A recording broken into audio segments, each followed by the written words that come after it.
Au petit jour, les explosions réveillent la bande de Gaza. Des bombardements aériens de l'armée israélienne visent des positions du Hamas en réponse au déluge de roquettes tirées en direction du territoire israélien.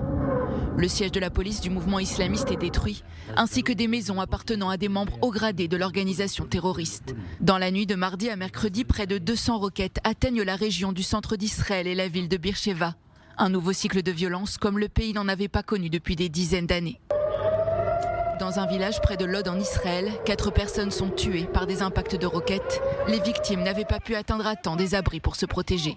Le Hamas affirme avoir lancé 137 roquettes en 5 minutes vers Tel Aviv, un rythme qui a mis au défi le système antimissile Dôme de fer qui n'a pas pu intercepter tous les projectiles. Les représailles côté israélien sont immédiates. Plusieurs dizaines de membres du Hamas et du djihad islamique sont tués par des raids aériens de Tsahal.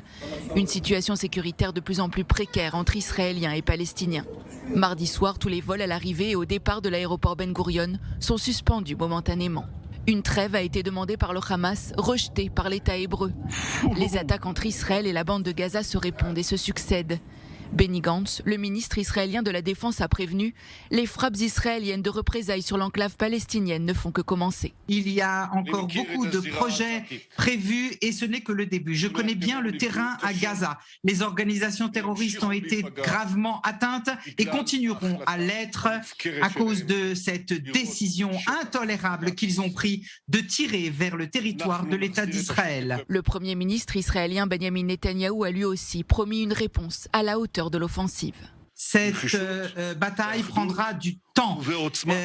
Avec fermeté, puissance et union, nous ramènerons la sécurité aux citoyens d'Israël. Benjamin Netanyahou a par ailleurs décrété l'état d'urgence ce mercredi à Lod. Cette ville du centre d'Israël est depuis plusieurs jours le théâtre de violentes émeutes de la minorité arabe contre la population juive.